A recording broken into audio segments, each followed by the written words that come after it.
Good morning and welcome to the Brooks Group's July Briefinar. We promise to be brief, bright, and done in 19 minutes or less.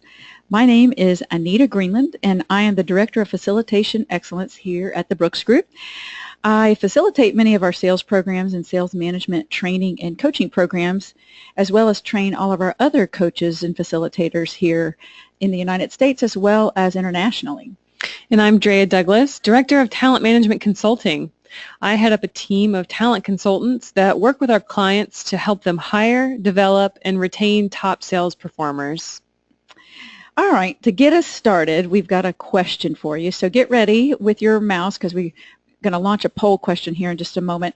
So thinking about your job, your role as a sales manager, I want you to identify what you think is your number one biggest challenge as a sales manager. We'll give you guys about 30 seconds or so to chime in on that. Your options are recruiting and selection, establishing expectations, training and coaching, course correcting, and determining metrics to measure. So we'll give you guys about 5 more seconds. 4, 3, 2, 1. All right, let's take a look at the results. And this is not at all a surprise to me. My experience as a sales manager, as well as what I hear from the hundreds of other sales managers that I've trained and coached and that I network with regularly, finding and keeping the right people is one of the most challenging things. And the thing is when you get the right people on the bus, it makes managing all those other challenges a lot easier. So we want to talk about one of the key aspects of finding and keeping the right people. And there's a lot of characteristics that help make a great salesperson, but there are just a couple of key motivators that we see over and over and over again that usually indicate a high likelihood of superior performance and long-term success. So, Drea, tell us, what are those? What is the key motivator? Well, when we're talking about alignment and engagement in a role, you have to first take a look at what the job rewards. Every sales job rewards one thing in particular, and that's the drive to make money. We call this the utilitarian drive, and it's rewarded in sales jobs with commission, bonuses, and varying levels of income potential. The utilitarian dimension measures the drive for return on investment and financial incentives. The more weight on commission, the more driven a person needs to be in this area. A lot of people assume that we are all, as human beings, inherently motivated by money, but that's simply not true. So you need to be able to discern whether your sales candidates are truly driven in this area or not. Well, I think it's our human nature to think that we're all motivated by money, because who doesn't want to make a lot of money? Right. Most human beings want to make a lot of money, but there's a difference between that and how it motivates you. Right. Do you get a thrill out of it? Is it fun? Does it invigorate you? Mm-hmm. And so if you're not able to determine that, we've got a good way.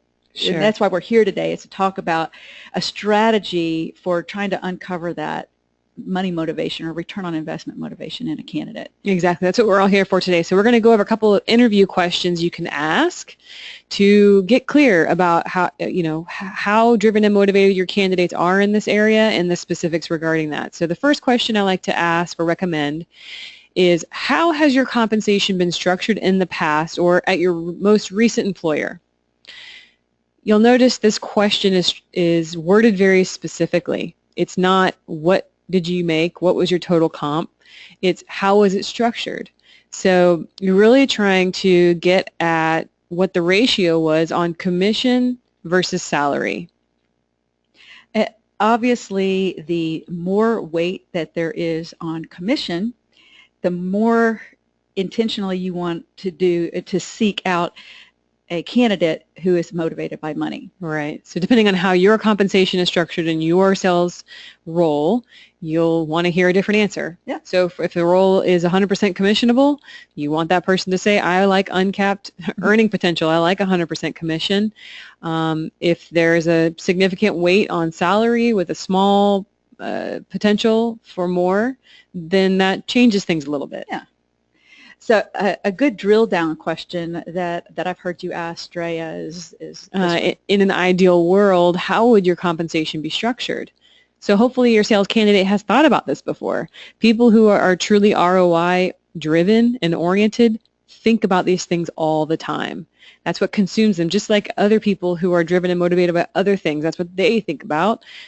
People who are truly motivated by this will think about, man, if this was a perfect world, I would have a, 70% weight on salary, 30% on commission. I just like a little bit of extra, not like, not that all of my livelihood, is dependent on my ability to drive sales results. So another question that we recommend asking is, how have you achieved year-over-year growth in your accounts and in your territory with new business development? It's a long question, and it can really be broken into 3 parts. The first part being the year-over-year growth. So this way of phrasing the question allows for the possibility of a person to have time to achieve results. The possibility that they may make mistakes within that, but that they can prove themselves over time, but you want to get a really good sense of what that looks like for them, or what that looked like for them. The second part is in their accounts. So of course this means existing business. How have they been able to achieve year-over-year growth within their existing accounts? Then the third piece is in their territory with new business development.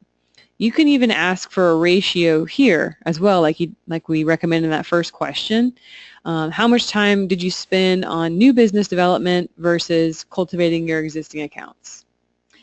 Obviously, a more money-motivated, ROI-driven candidate is going to be spending a lot of time, a higher ratio on developing new business and developing their territory and growing their territory versus servicing existing accounts. Right, and certain personalities too. So then you get a peek not only in their motivation but their personality, which are 2 different things. Right. A question that I have asked historically over and over again, because I came from an industry that was 100% commission, the question I would ask is, if your income or your commission doesn't cover your expenses for a month here and there, how does that make you feel? And most industries have some sort of seasonality to them. So if you're in a straight commission job, that means that your income is going to have some seasonality to it. It's going to have some highs and it's going to have some lows. And of course the highs are really great, but the lows can sometimes, to somebody that is not money motivated, can become paralyzing. Right. They just fear. They're like a deer caught in headlights. They just can't do anything. Absolutely. And the people with a lower drive here tend to be financially more risk averse as well. So this is a good way to reveal their level of risk aversion financially. Another question I like to ask here to drill down is, not only does it make you feel, but how do you plan for those times? So drilling down into how they budget, or how they have in the past planned for those lean times, because any person in sales has been met with this circumstance. So they should have experience going through it, and if they're left scrambling and panicking, not making a plan, or not being able to articulate a reasonable plan, logical plan to you in the interview, that's a flag. Exactly. And our last question. When in a heavy negotiation and the prospect asks you for a discount, what's your first reaction? So here you have another scenario-based question, and getting a good sense of how this person reacts to this, because again, every salesperson is going to be confronted with this situation, and either they're under that stress, they're going to fight, or they're going to fly. So ideally, you'd look for that person who fights, to hold the ground and sell on value, rather than running to their manager and asking if they can drop the price for them. I'm curious to hear how you have, what your experience has been asking this question. Well, I think a really great follow-up question to this, because I certainly as a manager have experienced that revolving door of salespeople asking me, or trying to pass along the discount or get me to agree to the discount. And so I definitely tried to wash that concern away by asking some good follow-up questions to this, like tell me about when you were first a new salesperson and you were presented with this, because every single salesperson is presented with this scenario very, very regularly, if not every day, certainly every week. So tell me about the first time that you handled this. What did you do well? What could you have done better? And tell me how you handle this question now. Obviously, like you said, we're looking for salespeople who will hold their ground and sell on value versus being quick to discount. Right. And even further, those are great drill down questions. Learning, seeing how, letting them tell you their own story about when it happened to them their very first time and what the pitfalls were and how they learned from that experience and how they're applying those lessons going forward, so that you get that, again, that fuller, clearer picture of this candidate. I think the key with these 5 questions plus the drill down questions that we've shared with you is making sure that you ask them consistently with every candidate that you interview. You really want to get more of an apples to apples comparison, and you can't do that if you are very selective about who you ask these questions of.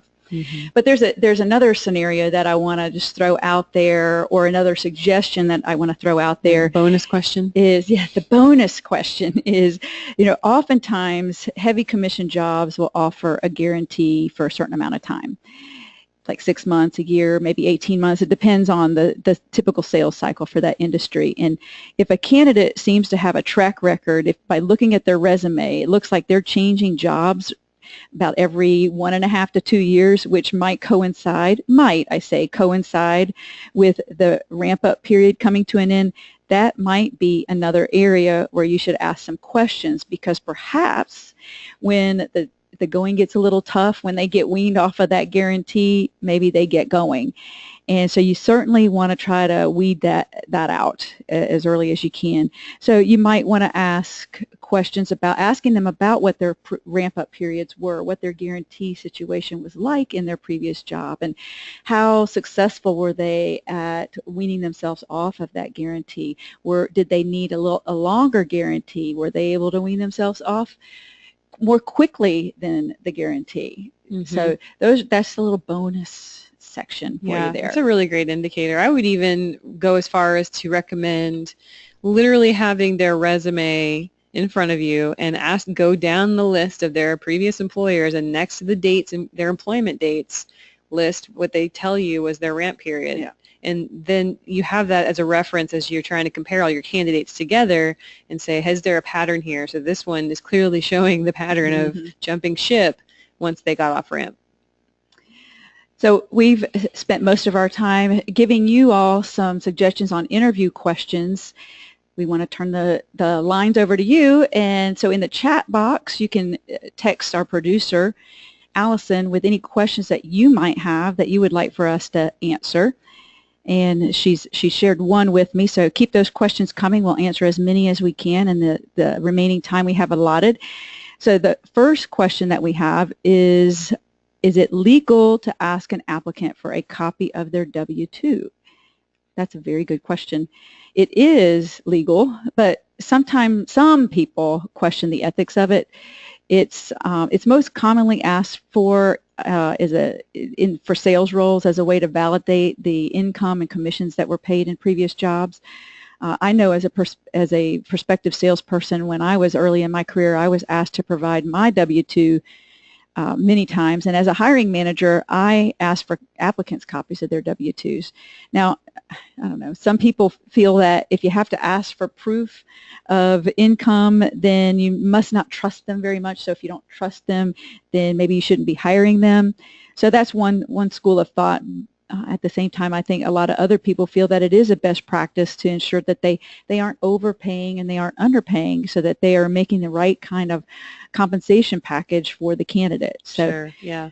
And some organizations even go as far as to ask for W-2s early in the interview process, and that's to protect themselves or from wasting time with candidates they can't afford. But that's a bit of a faux pas. Yeah. So you definitely want to wait to do that until a candidate is in in the final running, stages. right, in the final stages. Absolutely. Okay, I think we have another question coming in. Yeah, is it possible to measure money motivation? Yes, it is. It is possible to definitively measure it, to get a very clear numerical answer, and that's in using the motivators assessment. So at the Brooks Group, we have a tool called Trimetrics, which includes 3 different assessments, one of which is the motivators. The motivators assessment we consider most important, in fact, to long-term success and superior performance, because you're really measuring what is deeply personal and inherent and isn't going to change just because someone starts a new job. So you really need to ensure that your candidates are driven and motivated by the thing the job rewards, or things the job rewards right now, not with the hope that they'll change. Mm-hmm. I think we've got time for one more question. Let's see. It's draw versus 100% commission. Is there a difference in your opinion? Personally, I don't think there is a difference, because the draw is only there to ensure that a person can meet their bare minimum financial obligations, at least in the world that I come from. And I came from a 100% straight commission background, and we did have a draw against commission, but that draw was set at a pretty low bar. And if you're money motivated, you're going to hit that draw every month without a problem and exceed that with your commission. So I don't see that as any different. So that is about all the time that we have for today, and just want to mention to you all that if you're interested, we do have a workshop coming up in the next couple of months in the mid-September. We've talked a lot about interview questions that can help reveal a candidate's true motivations, and one of the questions was, can you measure for that money motivation? And as Drea said, our Trimetrics assessment does that. So we're going to be doing this real hands-on workshop in mid-September in Nashville on understanding your team in general, but also in addition to understanding motivators, you understand their personality, and you understand what their strengths are, what their developmental areas are, and how to coach to those, because that's ultimately going to help lead you and your team to long-term success and superior performance. So if you're interested, we do have a link at the bottom of the screen here, as well as you could go to our website, thebrooksgroup.com, and search for it there. And also want to mention our next Brief-and-R will be coming up in August.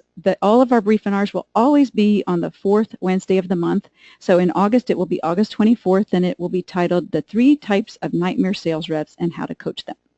So we hope we'll see you in here next month. In the meantime, happy selling.